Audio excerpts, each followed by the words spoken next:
بسم اللہ الرحمن الرحیم۔ ناظرین کرام، تکبیر ٹی وی کے برمنگھم اسٹوڈیو سے مسعود اختر ہزاروی پروگرام صدائے تکبیر کے ساتھ ایک مرتبہ پھر حاضری خدمت ہے۔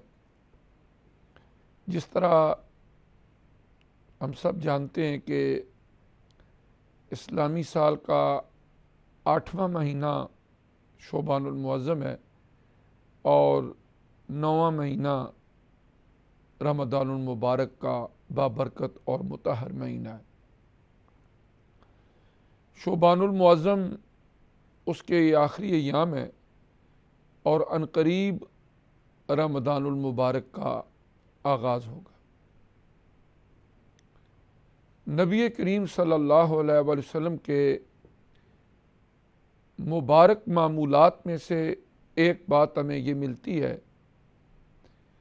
کہ جب شعبان کا مہینہ آتا تو اسی مہینے میں ہی آپ رمضان المبارک کے لیے کمر ہمت باندھ دیتے اور تیاری شروع کر دیتے، اور بنیادی طور پر یہ تعلیم امت کے لیے تھا اور ہمیں اس ماہ مبارک کی فضیلتوں، برکتوں اور حکمتوں سے آگاہ کرنے کے لیے تھا۔ آج ہم استقبال رمضان کے حوالے سے چند ایک معروضات انشاءاللہ پیش کریں گے سمجھنے اور سمجھانے کے لیے۔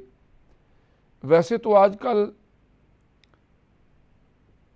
میڈیا کا دور ہے، پرنٹ، الیکٹرانک اور سوشل میڈیا پر ہر طرح کی معلومات ہماری نظروں سے گزرتی ہیں، کانوں سے ٹکراتی ہیں، اور شاید ہی کوئی ایسا فرد ہو کہ جو رمضان شریف کی برکتوں اور فضیلتوں سے ایز بینگ مسلمان آگاہ نہ ہو۔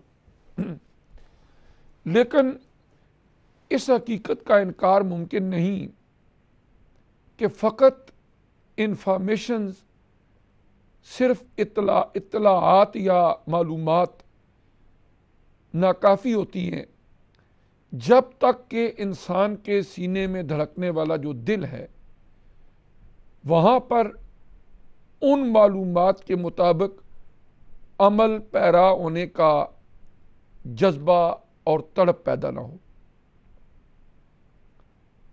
اور انسانی نیچر اس قسم کی ہے کہ اس کو ریمائنڈرز کی ضرورت ہوتی ہے کہ بعض اوقات کسی چیز کو جاننے کے باوجود جب یاد دہانی کرائی جائے یا اس طرف توجہ مبذول کرائی جائے تو کئی ایک لوگ ایسے ہوتے ہیں کہ جو عمل کے جذبے کے ساتھ اپنے آپ کو تیار کر کے کمر بستہ کر لیتے ہیں۔ آج کا ہمارا پروگرام بھی اسی سلسلے کی ایک کڑی ہے۔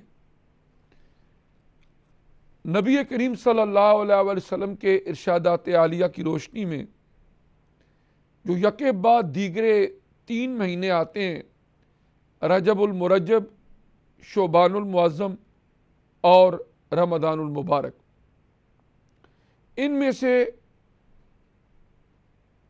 آقا علیہ الصلوۃ والسلام کے فرمودات کی روشنی میں رجب کا مہینہ، اس کی نسبت اللہ کی ذات کی طرف کی گئی کہ یہ اللہ کا مہینہ ہے،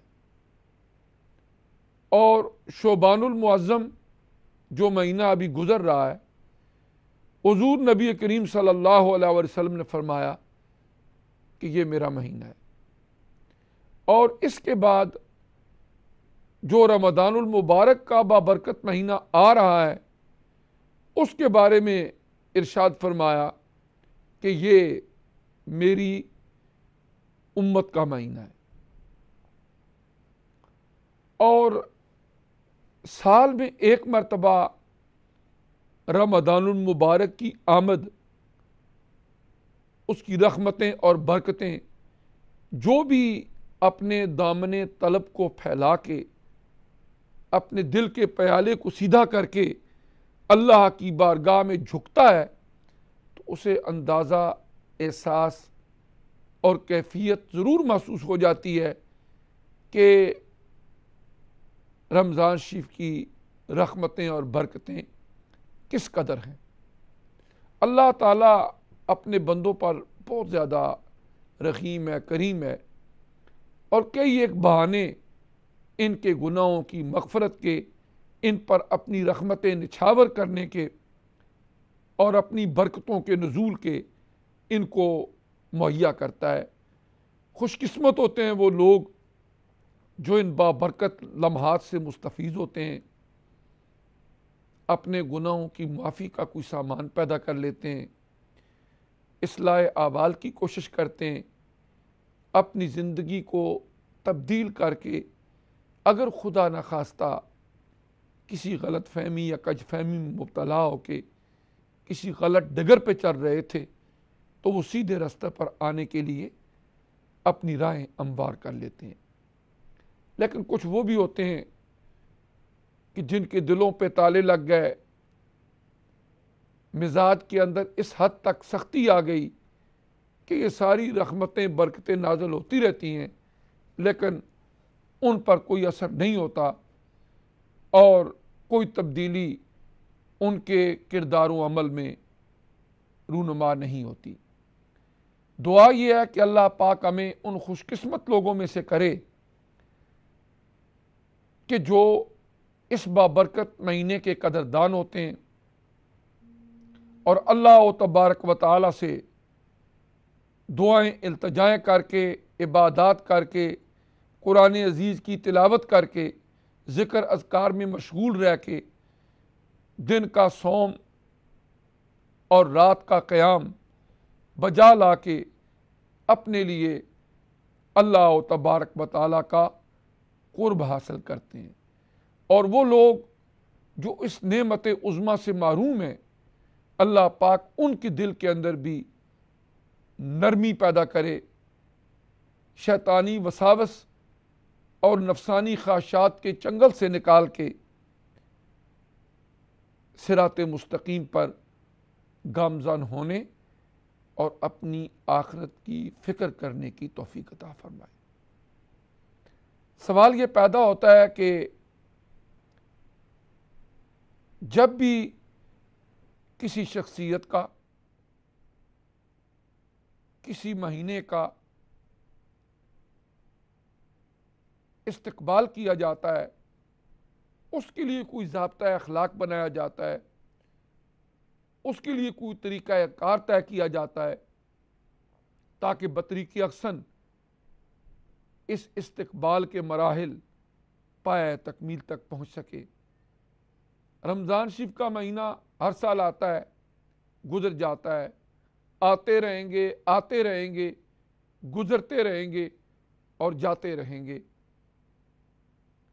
بہت سارے لوگ جن کو ہم جانتے بھی ہیں، کچھ کو ہم نہیں بھی جانتے، لاسٹ ایئر جب رمضان شریف کی ان پربہار فضاؤں میں ہم اپنی زندگی گزار رہے تھے، کبھی سحر میں، کبھی افطار میں، کبھی کسی افطار پارٹی میں، کبھی کسی فنکشن میں، وہ ہمارے دائیں بائیں بیٹھے ہوتے تھے، ہمارے درمیان تھے۔ کچھ وہ ہیں کہ جو عزیز و اقارب تھے لیکن آج وہ ہم میں موجود نہیں۔ اس سال کے دوران یا چند سالوں کے دوران اللہ کو پیارے ہو گئے، اس دار فانی کو چھوڑ کے دار بقا کی طرف کوچ کر گئے۔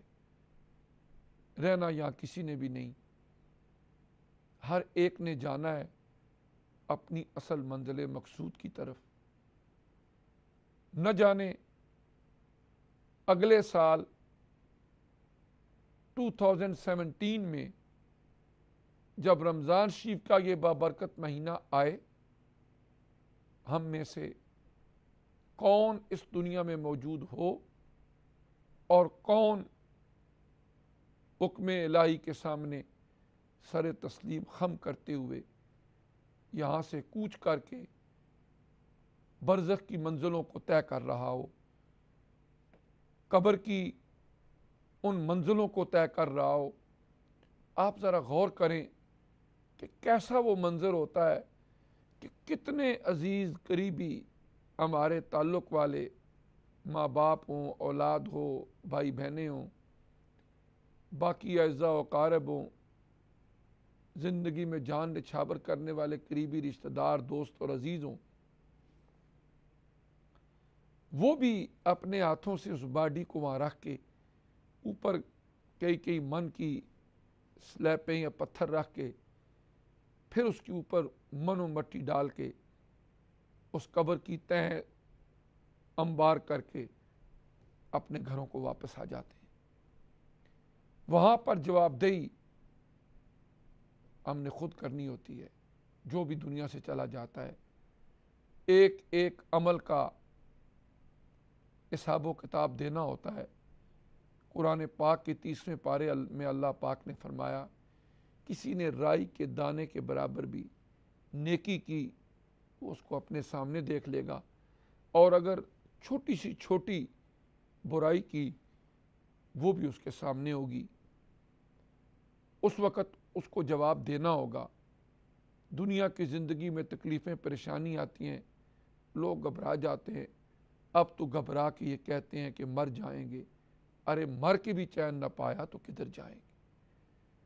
یہاں پر تو دنیا کی زندگی میں بندے کے پاس ایک آپشن ہوتا ہے کہ چلو دنیا میں سکھ نہیں تو لوگ موت کو گلے لگا کے یہ سمجھتے ہیں کہ شاید دنیا کی ان تکلیفوں سے رستگاری مل جائے گی، آزادی مل جائے گی، جان چھوٹ جائے گی۔ ارے مر کے بھی چین نہ پایا تو کدھر جائیں گے؟ اگر مر کے وہاں پر بھی تکلیفیں پریشانیاں ہمارے گلے پڑ گئیں تو ہم جائیں گے کدھر؟ ناظرین کرام، یہ رمضان شریف کا مہینہ جو آ رہا ہے، جس کے تذکرے اللہ نے اپنی قرآن میں کیے، جس کے فضائل ہمارے پیارے نبی آخر الزمان خاتم النبیین محمد الرسول اللہ صلی اللہ علیہ وسلم نے اپنے ارشادات عالیہ میں کیے۔ آپ نے رمضان شریف کے مہینے کی پرکیف ساعتوں میں روزے رکھ کے، عبادات کر کے، اعتکاف بیٹھ کے عملی طور پر ہمارے لیے کئی ایک اسوہ حسنہ اور نمونہ عمل چھوڑ دیے۔ آپ صلی اللہ علیہ وآلہ وسلم پر جب اللہ کا قرآن اترتا ہے تو اللہ پاک فرماتے ہیں، شہر رمضان الذی انزل فیہ القرآن ھدی للناس وبینات من الھدی والفرقان فمن شہد منکم الشہر فلیصم۔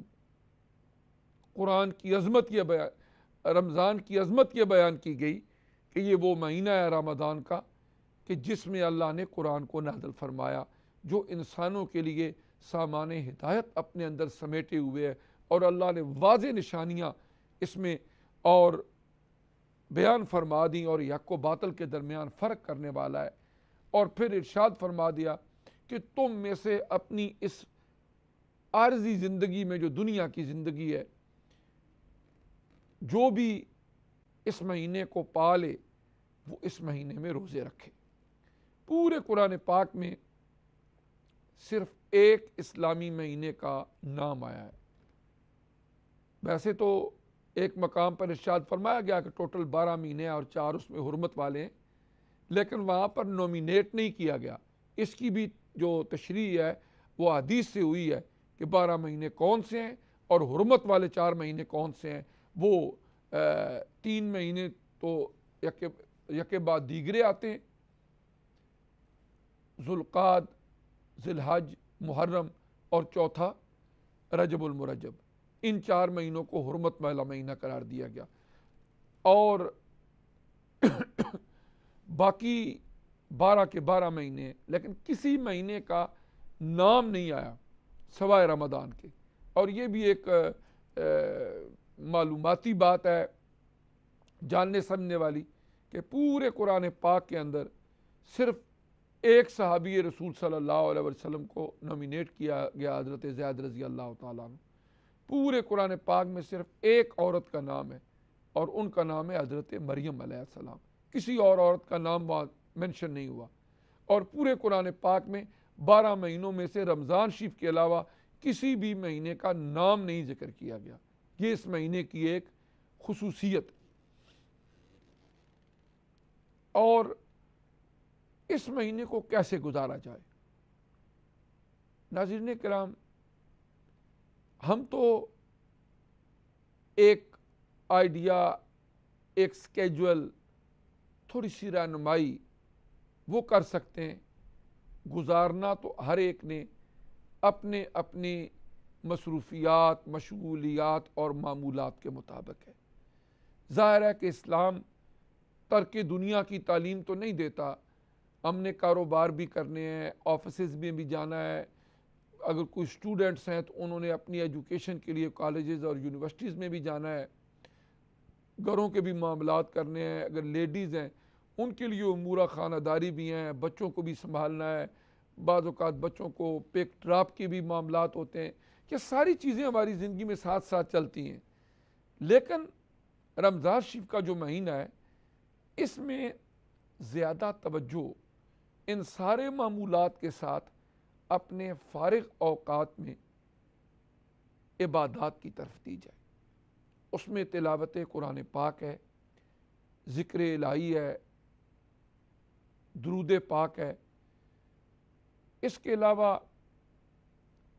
راتوں کا قیام، دن کا روزہ، اور اپنے دل میں اللہ کی طرف بڑھنے اور اس کی ذات سے اکتساب فیض کے لیے طلب پیدا کی جائے.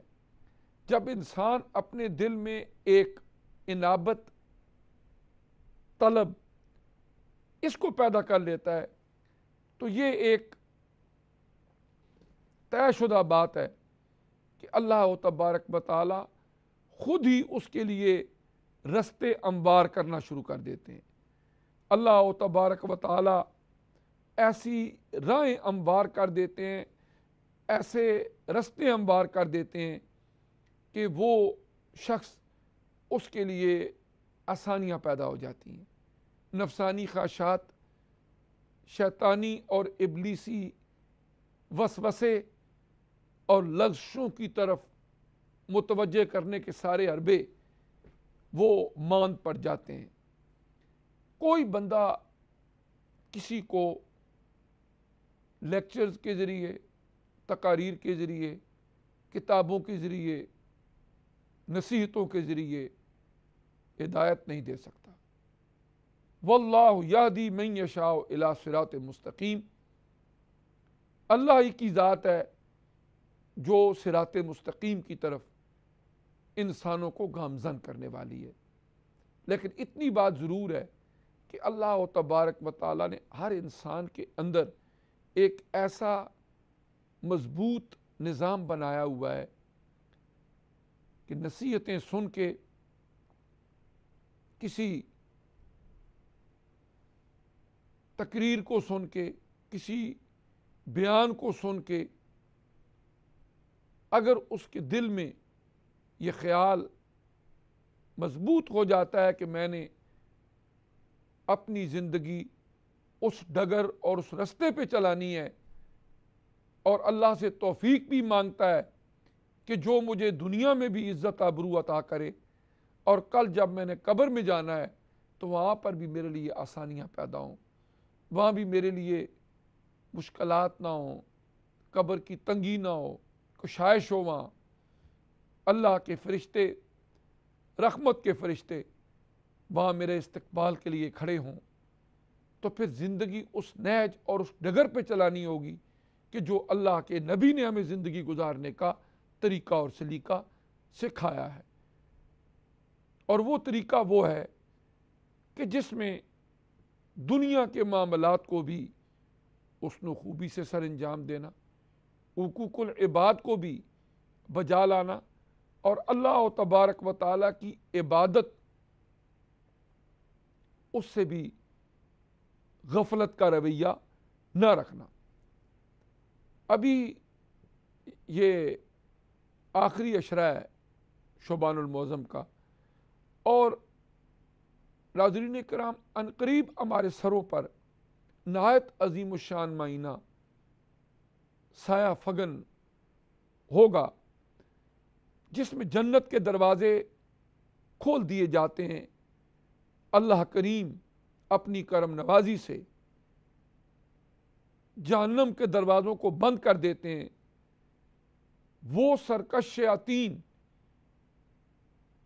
جو ہمیں بہکاوے دے کے برائی کی طرف لے کے جاتے ہیں، انہیں جکڑ دیا جاتا ہے، نیکیوں کا اجر و ثواب بڑھا دیا جاتا ہے، 70 گنا تک نیکیوں کا اجر بڑھ جاتا ہے۔ نوافل جو ہیں وہ فرائض کی زمرے میں آ جاتے ہیں، اتنا ثواب ملتا ہے۔ اور ہر رات اعلان ہوتا ہے کہ ہے کوئی متلاشی آگے بڑھے، اور جو شر والے ہیں وہ پیچھے ہٹیں۔ اور اسی مہینے کی ایک رات کو 1000 مہینوں کی راتوں سے بہتر قرار دیا گیا۔ جو اس کے خیر سے محروم رہا، حقیقی معنوں میں وہ واقعی محروم ہے۔ ابھی ہمارے ساتھ ایک کالر ہیں، ان سے بات کرتے ہیں۔ السلام علیکم۔ جی وعلیکم السلام ورحمۃ اللہ وبرکاتہ۔ جی کون صاحب کہاں سے؟ جی جناب میں آصف ہو رہے ہیں لندن سے۔ آصف صاحب لندن سے، جی جی آج ہم استقبال رمضان کے حوالے سے اس پروگرام میں گفتگو کر رہے ہیں، آپ کیا کہنا چاہیں گے؟ بس میں یہ کہنا چاہتا ہوں کہ رمضان شریف کا بہت احترام کرنا چاہیے۔ اس کا ایک فرض پڑھنے سے، رمضان شریف میں اگر ایک فرض پڑھتا ہے آدمی تو اس کو 70 فرض کا ثواب ملتا ہے۔ بالکل، تو اس کا بہت احترام کرنا چاہیے۔ نبی کریم صلی اللہ علیہ وسلم نے فرمایا اللہ کو وہ عمل پسند ہے جس میں ناغہ نہ ہو، چاہے تھوڑا ہی ہو۔ مطلب اتنا کر لیں جتنا روزانہ کر لیں، مطلب اتنا پڑھیں جتنا روزانہ پڑھیں۔ اللہ کو وہ عمل پسند ہے جس میں ناغہ نہ ہو۔ تو مطلب جتنا پڑھ سکتے ہیں قرآن، اگر ایک رکوع پڑھیں روزانہ پڑھیں، جتنی نفل پڑھ سکتے ہیں، 2 نفل 4 جتنے بھی پڑھ سکتے ہیں روزانہ پڑھیں۔ صحیح بات۔ تو ایسے کنٹینیو ہونا چاہیے، یہ نہیں چھوڑ دیا تو پھر پڑھ لیا، یہ اچھا نہیں ہوتا۔ تو نبی کریم صلی اللہ علیہ وسلم نے فرمایا اللہ کو وہ عمل پسند ہے جس میں ناغہ نہ ہو، چاہے تھوڑا ہو، اس میں دوام ہو، استقامت ہو۔ بالکل ٹھیک بات۔ اور رمضان شریف کا مہینہ ہے، اس میں قرآن بہت پڑھیں، قرآن شریف بہت پڑھیں، درود شریف بہت پڑھیں، بہت نفل پڑھیں، جتنی عبادت کر سکتے ہیں کریں۔ تو روزے بھی رکھنے چاہیے انشاءاللہ ہم سب کو۔ بالکل، بہت بہت شکریہ محترم کہ ہمارے پرائم منسٹر نواز شریف بیمار ہیں، میں سب کو درخواست کرتا ہوں کہ ان کے لیے دعا کریں۔ میں بھی انشاءاللہ ضرور دعا کریں گے۔ اللہ پاک ان کو صحت کاملہ عاجلہ عطا فرمائے، اور بھی جو بیمار ہیں دکھ تکلیف میں، اللہ پاک سب کے لیے آسانیاں پیدا فرمائیں اور مشکلات سے نجات دیں اور بیماریوں سے شفا عطا فرمائیں۔ بالکل انشاءاللہ ضرور دعا کریں گے۔ بہت مہربانی، شکریہ۔ تو ناظرین کرام، رمضان شریف کے مہینے میں چونکہ جو قرآن عزیز کی آیت کریمہ ابھی تلاوت کی تھی، جو کہ قرآن عزیز کی سورہ البقرہ کی آیت نمبر 185 ہے، اس میں اللہ پاک نے قرآن پاک کا ایک بڑا خصوصی تعلق رمضان شریف کے ساتھ بیان فرمایا ہے۔ اسی پر ہم ابھی گفتگو کریں گے۔ ابھی ایک اور کالر ہے ہمارے ساتھ۔ السلام علیکم۔ وعلیکم السلام۔ جی کون صاحب کہاں سے؟ میں برمنگھم یوسف بولی رہا ہوں۔ لوگ سنتے میں اسلام دینا چاہ رہا ہوں۔ وعلیکم السلام ورحمۃ اللہ وبرکاتہ۔ میں سوال پوچھنا چاہ رہا ہوں، میں ڈائبیٹک کا، میں روزے رکھنا میں چھوڑنا نہ، بڑا کون سی چیز کھانی چاہیے نہیں، کون سے نہیں، کس طرح پرہیز کرنا چاہیے نہ، اور ڈائبیٹک نے مریض ہے کس طرح میں کولسٹرول بھی آتا ہے، جرا شوگر بہت ساری ہے، تو ٹیکے لانا تو گولیاں کھانا تو دوا کرنا۔ جی اس کے لیے ہے کہ جو لوگ مریض ہیں، اگر تو ان کے مرض کی حالت یہ ہے کہ جو اسپیشلسٹ ڈاکٹرز ہیں وہ یہ کہتے ہیں کہ اگر آپ نے روزہ رکھا تو اس روزے کی وجہ سے آپ کی جان کو خطرہ ہو سکتا ہے یا بیماری بہت زیادہ بڑھ سکتی ہے، تو قرآن پاک کی نص قطعی موجود ہے اس میں ان بیماروں کے لیے جن کے لیے واقعی روزہ رکھنا ایک بہت تکلیف کا باعث ہے۔ اسلام جو ہے وہ انتہائی آسانی والا اور بیلنسڈ دین ہے، اس میں ان کو اجازت دی گئی ہے وہ اس کا فدیہ دے سکتے ہیں، جس طرح ہم صدقہ فطر دیتے ہیں، جتنا صدقہ فطر ہوتا ہے اتنا ہی ایک روزے کا وہ صدقہ جو ہے وہ دے دیں تو کفارہ ادا ہو جائے گا۔ باقی فدیہ یہ اس روزے کا فدیہ ہوگا، کفارہ تو اس ڈفرینٹ صورت ہوتی ہے، تو یہ فدیہ ادا ہو جائے گا۔ تو اس کے علاوہ جہاں تک ہے کیا کھانا چاہیے، میرا خیال ہے بیماری کے مطابق اگر آپ ڈاکٹر سے یا کسی ڈائٹیشن سے مشورہ کریں تو زیادہ اچھا ہوگا۔ میں شاید اس قابل نہیں کہ آپ کو بتا سکوں کہ آپ کو کیا کھانا چاہیے۔ بہت شکریہ جی۔ ایک اور کالر ہے، السلام علیکم۔ کرنی چاہیے پرہیز کرنا دینا؟ جی ہاں، آپ دیکھیں نا، اب بیماری کی صورت میں کس چیز سے آپ پرہیز کریں یا کیا کھائیں سحری کے وقت اور افطاری کے وقت، اس بارے میں اگر آپ کسی اپنے ڈائٹیشن سے یا کسی ڈاکٹر سے مشورہ کریں تو زیادہ بہتر ہوگا۔ میں ویسے کوئی آپ کو چیز بتا دوں یہ کھایا کرو، ہو سکتا ہے وہ آپ کی بیماری کے لحاظ سے آپ کے لیے موافق نہ ہو، تو میرا یہ شبہ بھی نہیں ہے، میں تو شرعی مسئلہ آپ کو بتا سکتا ہوں۔ تو جو فزیکلی غذا وغیرہ کے معاملات ہیں وہ آپ متعلقہ لوگوں سے پوچھ سکتے ہیں، ٹھیک ہے نا؟ اور میں آنا کشمیر میں مسلمانوں سے دعا کرانے پرائم منسٹر نواز شریف واسطے۔ جی انشاءاللہ سب کے لیے پہلے بھی دعا کی ہے، پھر بھی کریں گے۔ اللہ تبارک و تعالی بیماروں کو شفا دے۔ بہت بہت شکریہ جی۔ ایک اور کال ہے ہمارے ساتھ، السلام علیکم۔ شاید کال ڈراپ ہو گئی ہے، ٹھیک ہے۔ تو اس طرح عرض کر رہا تھا کہ قرآن پاک کا اور رمضان شریف کا ایک بڑا خصوصی تعلق ہے، اس لیے جب ہم روزہ رکھیں تو تلاوت قرآن ویسے بھی ہماری زندگی کا ایک حصہ ہونی چاہیے۔ ہمارا جو دن کا ایک سکیجول ہے 24 آورز کا، اس میں کچھ نہ کچھ منٹس یا گھنٹے ضرور ہونے چاہیے کہ جس میں ہم یہ کہیں کہ یہ ہمارا تلاوت قرآن کا پیریڈ ہے، یا تلاوت قرآن کا وقت ہے، وہ فجر کی نماز کے بعد ہو، کسی اور ٹائم پہ ہو، جس طرح کنوینینٹ ہو، تھوڑا سا کرنا۔ دیکھیں نا، یہ اللہ کی کتاب ہے، بک ہے۔ میں کبھی کبھی کہا کرتا ہوں کہ دیکھیں آج کل ایک فیس بک ہے، جو لوگ فیس بک پہ ہوتے وہ دن میں اس کو کتنی مرتبہ دیکھتے ہیں، اور اگر مس ہو جائیں تو وہ کیا فیل کرتے ہیں۔ تو اگر اس کا صرف 2% یا 5% ایسا ہم اللہ کی بک کو دے دیں، اس کتاب اللہ کو دے دیں، تو میرا خیال ہے کہ ایک بہت بڑی تبدیلی آ سکتی ہے۔ تو اس طرح یہ ہے کہ خواہ ایک رکوع آپ پڑھ سکتے ہیں، آدھا پارہ پڑھ سکتے ہیں، ایک پارہ پڑھ سکتے ہیں، کوئی نہ کوئی اس میں سے حصہ قرآن عزیز کا ہر روز عام دنوں میں بھی ہمارے معمول میں ہونا چاہیے، لیکن جب رمضان شریف کا مہینہ آئے تو اس میں تو ثواب بھی کئی گنا بڑھ جاتا ہے۔ پھر قرآن کا ایک خصوصی تعلق ہے۔ حضور علیہ الصلوۃ والسلام رمضان شریف کے مہینے میں حضرت جبریل علیہ الصلوۃ والسلام کے ساتھ دور فرمایا کرتے تھے، اور حضرت جبریل علیہ السلام نبی کریم علیہ السلام کو قرآن پاک سناتے، اور نبی کریم صلی اللہ علیہ وآلہ وسلم حضرت جبریل علیہ السلام کو قرآن عزیز سنایا کرتے تھے۔ اس کے علاوہ صدقات و خیرات، قیام، دعا، استغفار، اس طرح اس پر مشتمل کئی ایک جو نیکیاں ہیں اس موسم بہار کے اندر جس کی آمد ہے وہ کرنی چاہیے، اور اپنی طرف سے بھرپور کوشش جو ہے وہ رکھنی چاہیے، کیونکہ جس طرح میں نے پہلے عرض کیا ہے کہ بے شمار لوگ ہیں جو گزشتہ سال ہمارے ساتھ تھے، اب نہیں ہیں، آج وہ قبروں میں مدفون ہیں۔ کیا خبر آنے والے رمضان شریف میں ہماری زندگی کس نہج پہ ہوگی، کیسے ہوگی، تندرستی ہوگی کہ نہیں ہوگی، ہم اس قابل ہوں گے روزے رکھنے کے کہ نہیں ہوں گے، یا اس دنیا میں ہوں گے کہ نہیں ہوں گے۔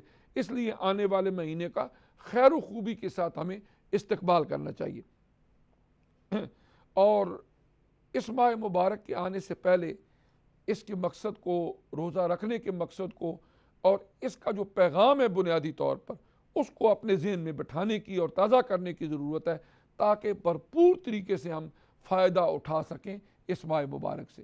اور بہتر یہ ہوتا ہے کہ جس طرح ہم باقی معاملات کے اندر اس کو کس نہ کس طرح آرگنائز کرتے ہیں، اسکیجولائز کرتے ہیں، اسی طرح رمضان شریف کے مہینے میں بھی اپنا ہم ایک ٹائم ٹیبل بنا لیں۔ بعض اوقات ہوتا ہے کہ بہت سارا ٹائم ہوتا ہے جو ہمارا ضائع ہو جاتا ہے، ہمیں احساس بھی نہیں ہوتا کہ وہ ٹائم کا کیا بنا، سارا دن گزر گیا، تھوڑا بہت کوئی کام کیا۔ اگر شام کو بیٹھ کے آنکھیں بند کر کے ہم میڈیٹیشن کریں یا غور و فکر کریں کہ کتنا ٹائم میرا کس کام پہ لگا ہے، تو بعض اوقات ہم اس میں سے صرف 5% ٹائم وہ ہوتا ہے جو کسی کام میں بامقصد گزارا ہے، لیکن باقی جو وقت ہوتا ہے 95% وہ ادھر گئے، باتیں کیں، اٹھے بیٹھے، بس وہ وقت گزر گیا۔ اگر ہم استفادہ کرنا چاہیں تو وہ اس ٹائم سے کئی گنا جتنا ہم نے کچھ کیا ہے اس سے زیادہ فائدہ حاصل کر سکتے ہیں. اس لیے ہمیں اپنا ایک ٹائم ٹیبل, ایک نظام الاوقات بنا کے اپنے بیڈ روم میں یا اپنے فرنٹ روم میں لگا دینا چاہیے, اور کوشش کرنی چاہیے کہ اس پر عمل درآمد کیا جائے کہ اتنے وقت میں نے یہ کرنا ہے, اتنے وقت میں یہ کرنا ہے, اتنے بجے میں نے کام پہ جانا ہے, واپس آنا ہے, ریسٹ کرنی ہے, پھر اٹھنا ہے, عصر جب پڑھنی ہے تو اس کے بعد میں نے مغرب تک یہ معمولات رکھنے ہیں, مغرب کے بعد میرے یہ معمولات ہوں گے, پھر میں نے تراویح پڑھنی ہے, جس طرح ہی معمولات ہیں, سونا بھی ہے, نیند بھی پوری کرنی ہے, اس کے ساتھ کام کاج بھی کرنا ہے, فارغ وقت میں اللہ کی عبادت بھی کرنی ہے, ذکر فکر بھی کرنا ہے, تلاوت قرآن پاک بھی کرنی ہے.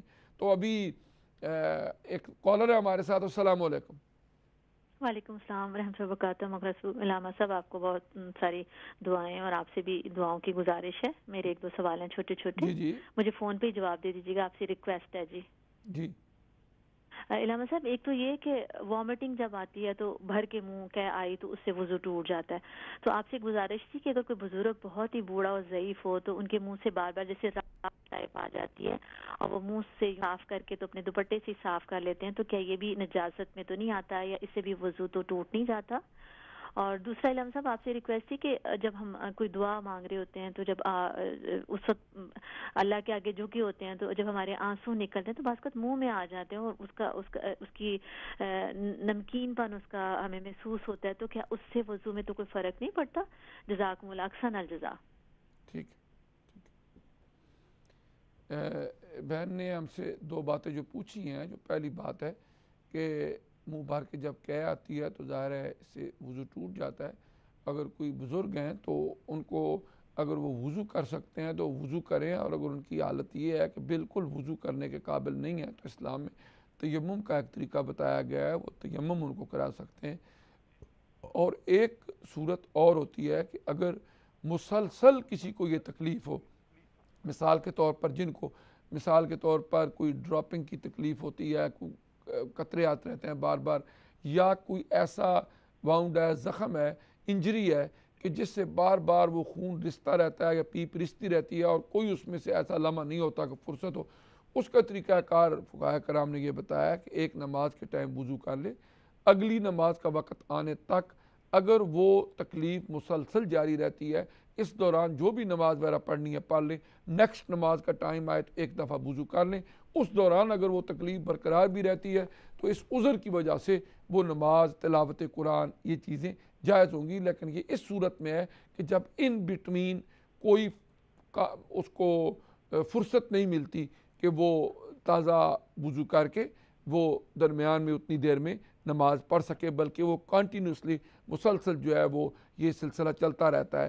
اس کو اس صورت میں یہ اجازت ہے. لیکن اگر کبھی کبھار ایسا ہوتا ہے تو اس میں یہ اجازت نہیں ہوتی, اس میں یہ ہوتا ہے کہ وہ دوبارہ وضو کر لے, اور اگر وضو کرنے کے قابل نہیں ہے تو وہ تیمم کر لے. اور متلی وغیرہ جو آ جاتی ہے منہ میں, اس سے وضو نہیں ٹوٹتا. اگر کسی کو متلی آ گئی, معمولی سا ذائقہ محسوس ہوا اور وہ باہر نہیں کچھ بھی آیا, تو اس سے وضو جو ہے وہ نہیں ٹوٹتا. باہر کیف وہ اس سے نماز پڑھ سکتے ہیں, باقی چیزیں کر سکتے ہیں.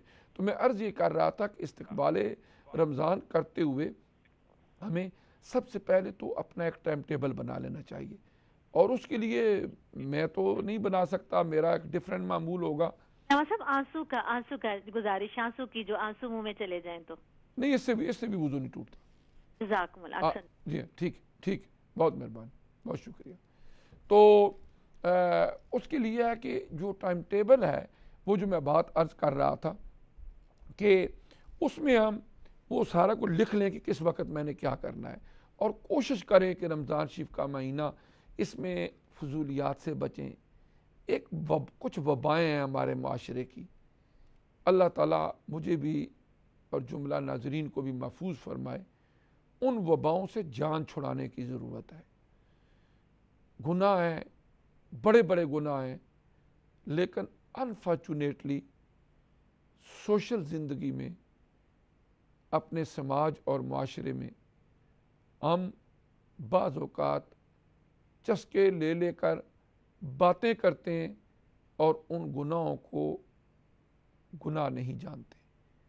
چغلی لگانا, غیبت کرنا, بات بات پہ ملمہ سازی کرنا, غلط بیانی کر دینا, جھوٹ بول دینا, اور احساس بھی نہ ہونا کہ میں نے گناہ کیا ہے، ادھر سے بات کی ادھر کی. یعنی اسلام نے مسلم معاشرے کو پرسکون رکھنے کے لیے، خوشگوار رکھنے کے لیے اور باہمی تعلقات کو مضبوطی کے ساتھ استوار کرنے کے لیے ایسے ضابطے، ایسے اخلاقی رویے اور اصول مرتب فرمائے ہیں کہ اگر انڈیویجولز معاشرے میں رہتے ہوئے ان پر عمل درآمد کر لیں تو ایک طرف تو ہم اللہ تبارک و تعالیٰ کی رضا اور خوشنودی حاصل کریں گے، ایک طرف ہم گناہ سے بچیں گے، اور ساتھ ساتھ ہمارے باہمی تعلقات بھی ناخوشگوار اور ناہموار نہیں ہوں گے. بہت سارے گھر ٹوٹے، بہت ساری تباہیاں پھیلیں، ڈائیورس کیسز ہوئے اسی غیبت، اسی چغلی، بد زبانی اور جھوٹ کی وجہ سے. اور رمضان شریف کا مہینہ بنیادی طور پر ہمارے لیے ایک ریفریشر کورس ہے، ایک ٹریننگ ہے. اگر اس ٹریننگ کو سکسیسفلی 1 منتھ ہم کر لیں گے، میں سمجھتا ہوں کہ اس کے بعد جو 11 منتھس ہم نے گزارنے ہیں ان میں ہمارے لیے بڑا ایزی ہوگا زندگی گزارنا. ایک دو مثالیں دے کے میں وضاحت کرنے کی کوشش کروں گا. آپ دیکھیں کہ رمضان شریف کا مہینہ ہے، ہم حالت روزہ میں ہیں، گھر میں موجود ہیں. ہمارے گھر میں جو فریزر یا ریفریجریٹر ہے یا کچن ہے اس میں کھانے پینے کی بہت ساری چیزیں موجود ہیں، اور وہ ہماری خون پسینے کی، محنت مزدوری کی، کوششوں کاوشوں کی کمائی ہے، ہمارے لیے رزق حلال ہے. وہ ہم نے اپنے گھر میں باہر سے خرید کے لا کے اپنے لیے، اپنے بچوں کے لیے، اہل خانہ کے لیے رکھا. فرض کریں گھر میں کوئی بھی نہیں ہے، سارے لوگ باہر گئے ہوئے ہیں اپنے کام کاج کے لیے، آپ یا میں اکیلے ہیں اس گھر میں. یہاں پر اگر ہم دیکھیں یورپ میں تو روزہ کافی لمبا ہوگا. اگر ہم ساؤتھ ایشیا میں دیکھیں یا وسط ایشیا میں دیکھیں وہاں پر اتنا لمبا تو نہیں ہوگا لیکن بہت زیادہ گرم ہوگا. وہاں کی کڑکتی دھوپ، پیاس کی شدت اور دھوپ سے جھلستے وجود، کام کرتے مزدور اور پھر حالت روزہ، یہ بہت بڑی آزمائش ہے. اب کیا ہے کہ پیاس کی شدت ہوتی ہے، بھوک کی شدت ہوتی ہے، چیزیں موجود ہیں. اگر کوئی نفسانی خواہش پیدا ہو ہی جائے اور بندے کا ہاتھ لپکے کسی کھانے پینے کی چیز کی طرف، لیکن دل میں خیال آتا ہے، دل کی دھڑکنوں میں ایک تصور پختہ ہو جاتا ہے اور بندہ اس کے مطابق عمل کرنے کے لیے تیار ہو جاتا ہے کہ میں نے اس وقت نہیں کھانا نہیں پینا، اگرچہ یہ میرے لیے رزق حلال ہے، لیکن جس مالک نے مجھے پیدا کیا، جو رازق حقیقی ہے، اس وقت اس نے میرے اوپر اس رزق کو حرام کیا ہے. ہم سحری کی، رزق کھایا، افطاری کریں گے، کھائیں گے، لیکن جو ایک اسپیسیفک ڈیوریشن ہے اس میں اللہ نے ہمارے حلال رزق کو ہمارے اوپر حرام کر دیا کہ اس وقت آپ نے نہیں کھانا نہیں پینا. آپ ذرا تھوڑا سا چشم تصور میں اس منظر کو لائیں اور غور و تدبر کریں کہ حلال رزق عارضی طور پر ہمارے لیے اللہ کریم کے حکم سے حرام ہوا. ہم نے اللہ کے حکم کے تعمیل میں اس کو کھانے سے ہاتھ پیچھے کھینچ لیے، اپنی خواہشوں کو، اپنی حسرتوں کو، اپنے جذبات کو، اپنی پیاس کی شدت کو، بھوک کے اس احساس کو اللہ کی مرضی اور حکم پر قربان کر دیا۔ اب ایک دن کا 12 آور، 14 آور، 16 آور، 17 یا 18 آور، جہاں جہاں ہم روزے رکھ رہے ہیں، اتنی ڈیوریشن میں ہم نے یہ ریفریشر کورس کیا، یہ ٹریننگ کی، یہ ٹیسٹ دیا، اور بالآخر ایک دن نہیں، 2 دن نہیں، ایک ہفتہ نہیں، ایک پورا مہینہ اگر ایک دن کے 16 آور لگا لے، اس کو آپ ضرب دیں 29 یا 30 سے، کتنے گھنٹے بنتے ہیں؟ اتنے گھنٹوں کی ٹریننگ ہم نے کی، کس بات کی؟ کہ اللہ نے میرے لیے اوپر حرام کیا ہے، میں نے اس کو نہیں کھانا، میں اپنی خواہش، حسرت، پیاس کی حدت اور بھوک کی جو شدت ہے، اس کو قربان کر رہا ہوں اپنے مالک حقیقی کے حکم پر اور اپنے نبی کی سنت پر عمل کرتے ہوئے۔ اب کیا ہوا؟ رمضان شریف ختم ہو گیا، الحمدللہ خوشی کے ساتھ ہم عید پڑھنے کے لیے گئے، عید الفطر کی ادائیگی کی الحمدللہ، پھر اس کے بعد اپنے کام کاج، معمولات، ان میں مصروف ہو گئے۔ آپ سوچیں کہ جو بندہ روزے کی مقصدیت کو سمجھتے ہوئے ایک مہینے میں سینکڑوں گھنٹے اس ٹریننگ پر لگا دیتا ہے کہ یہ اللہ نے میرے اوپر حرام کیا ہے، میں نے اس کے قریب نہیں جانا، تو رمضان کے بعد وہ کیسے کسی کو دھوکہ دے گا؟ کیسے آرام کمائے گا؟ کیسے کسی اپنی کمائی خون پسینے کی اس کو کھانے کے لیے تیار نہیں ہے، تو کسی غیر کی کمائی، کسی اور بندے کی کمائی، یا اس کے چوری چکاری، کسی اور ناجائز ذریعے سے وہ دولت اتھیا کے کس طرح اپنے لیے اور اپنے بچوں کے لیے اس کو حلال سمجھے گا؟ یقیناً نہیں سمجھے گا۔ اور یہ کیفیت قلبی جب دل میں پیدا ہوتی ہے نا، اکان to Quranic verses it is called تقوی، اور قرآن فرماتا ہے اے ایمان والو، روزے ہم نے تمہارے اوپر فرض کیے جس طرح تم سے پہلی امتوں پر فرض کیے، لعلکم تتقون، تاکہ تم متقی اور پرہیزگار بن جاؤ۔ تو this is the way how we can become متقی، جس طرح قرآن پاک نے فرمایا۔ ایک اور مثال دیکھیں، اگر جائز تعلقات ازدواجی زندگی کے رمضان شریف میں ہمارے لیے آرام ہو جاتے ہیں، تو ہم ان کو استوار نہیں کرتے، اس لیے کہ اللہ تعالیٰ ناراض نہ ہو جائے۔ اگر کئی گھنٹے، سینکڑوں گھنٹے ہم ٹریننگ کرتے رہے پورا مہینہ،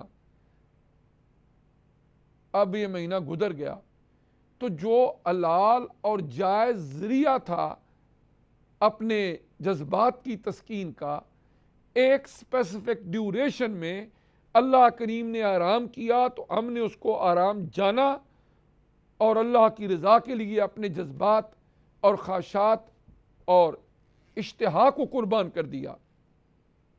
اب جب رمضان کا مہینہ گزر جائے گا، ہاؤ اٹ از پاسبل کہ کسی غیر محرم کی طرف نظر اٹھے، کسی ناجائز تعلق میں وہ بندہ الجھے، غلط کاموں کے اندر اپنی زندگی کے شب و روز گزارے؟ امپاسبل، اگر اس نے رمضان شریف کے مہینے کو حقیقی معنوں میں ٹریننگ کا، ریفریشر کورس کا، اخلاقی روحانی بالیدگی کا، تزکیہ نفس کا اور تطہیر باطن کا ذریعہ سمجھا۔ لیکن اگر صرف منہ بند کر لیا، کھانا پینا چھوڑ دیا اور سمجھ لیا کہ میں نے روزہ رکھا ہے، تو نبی کریم علیہ السلام نے ارشاد فرمایا من لم یدع قول الزور والعمل به فلیس للہ حاجۃ فی ان یدع طعامہ وشرابہ، کہ جو کوئی جھوٹ سے برے عمل سے اپنے آپ کو نہیں بچاتا، اللہ کو یہ ضرورت نہیں ہے کہ ہم بھوکے رہیں اور پیاسے رہیں. کوئی ایسی بات نہیں ہے کہ ہمارے کھانے سے اس کے رزق کے خزانے کم ہو جانے تھے اس لیے 1 مہینے تک ہمیں دن کو روک دیا کہ وہ سٹاک جمع ہوتا رہے اس لیے روزہ فرض نہیں کیا. اس کے خزانوں میں کمی نہیں ہے، بلکہ وہ اللہ پاک ہمارے اوپر مہربان ہے، 70 ماؤں سے زیادہ ہم سے پیار کرتا ہے، اور اللہ کی ذات یہ چاہتی ہے کہ یہ میرے فرما بردار بن جائیں اور دنیا کی زندگی اس نہج پہ قدم بہ قدم گزاریں اور اس طرح اپنی زندگی کے شب و روز کو بسر کریں کہ کل دنیا کی زندگی میں بھی امن و سکون سے رہیں، اور جب میری بارگاہ میں حاضر ہو رہے ہوں، روح کف سے انسری سے پرواز کر رہی ہو، اس وقت بھی میری رحمت کے فرشتے صفیں بنا کے ان کا استقبال کر رہے ہوں، اور آخرت کی لازوال نعمتوں سے بھی میں اپنے پیارے نبی کے ان نام لیواؤں کو مالا مال کر دوں. اس لیے اللہ تبارک و تعالیٰ نے رمضان شریف کا یہ بابرکت اور مطہر مہینہ، اس کے روزے ہمارے اوپر فرض کیے ہیں. خوش قسمت ہیں وہ لوگ جو اللہ کی اس رحمت اور برکت کو جی بھر کے لوٹتے ہیں. اور میں کیا لفظ استعمال کروں، بدبختی اور بدقسمتی ہوگی کہ جو ان بہاروں کو نہ لوٹ پائیں اور الٹا ان بابرکت لمحات میں بھی غلط کاری، جھوٹ، غیبت، شراب نوشی اور اس طرح کی فضولیات سے اپنے آپ کو نہ بچا سکیں، اور کلمہ پڑھنے والے بھی ہوں اور میرے نبی کا نام لیوا بھی ہوں. اگر ان ماحول اور معاشروں کے اندر رہتے ہوئے اگر والدین اور گھر کے بڑوں کا کردار اسلامی نہیں ہوگا تو بچوں کو 1 دفعہ نہیں، دن میں 2 دفعہ مسجد چھوڑ کے آئیں اور پک ڈراپ کرتے رہیں، کبھی ان کی کما تربیت کا فریضہ آپ سر انجام نہیں دے پائیں گے.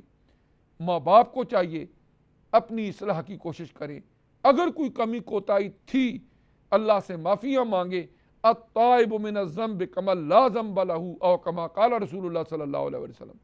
اگر ایک بندہ اپنے گناہ سے توبہ کر لیتا ہے تو گویا اس نے گناہ کیا ہی نہیں، اللہ پاک ان گناہوں کو معاف فرما دیتے ہیں، بشرطے کہ کوئی گڑ گڑا کے احساس ندامت اور شرمندگی کے ساتھ اللہ کی بارگاہ کے اندر حاضر ہو کے التجا تو کرے، اس سے معافی مانگے تو صحیح. اگر چل کے آئے گا اس کی رحمتیں دوڑ کے استقبال کریں گی. ایک ہاتھ بالشت کی مقدار اللہ کی بارگاہ کی طرف آئے گا تو اللہ کریم کی رحمت ایک ہاتھ کی مقدار اور ذراع کی مقدار اس کا دوڑ کے استقبال کرے گی. اس کی رحمتیں برکتیں بے بہا ہیں. رحمت حقرا بہانہ میخاد، بہانہ میخاد. انسانی بخشش کے لیے ایک بہانہ درکار ہوتا ہے، اور رمضان شریف کا مہینہ وہ ہے جو ہمارے لیے گناہوں کی مغفرت کا مہینہ ہے، اللہ کی برکتوں کو لوٹنے کا مہینہ ہے، اپنے آپ کو تبدیل کر کے اچھا انسان بنانے کا مہینہ ہے، اور آنے والی زندگی کو آقا علیہ السلام کی سنتوں طریقوں کے مطابق ڈھال کے اپنے مقصد زندگی کو پانے کا مہینہ ہے. تو اس طرح ناظرین کرام اس ماہ مبارک میں ہمیں احساس کرتے ہوئے میں یہ سمجھتا ہوں کہ یہ غور و فکر کرنا چاہیے کہ نبی کریم صلی اللہ علیہ وسلم نے جس طرح رمضان گزارا اپنے علماء سے سیکھیں، بزرگوں سے سیکھیں، اگر گھر میں کچھ سکھانے والا ہے اس سے سیکھیں، قریبی مسجد کے امام صاحب سے سیکھیں، اور وہ مسائل پتہ نہیں تو سارا کچھ سیکھ کے اس کے مطابق جو رمضان کو گزاریں. جزاکم اللہ خیرہ. پروگرام کا وقت ختم ہو رہا ہے، اگلے ہفتے پھر ایک نئے موضوع کے ساتھ حاضری ہوگی. فی امان اللہ تعالی.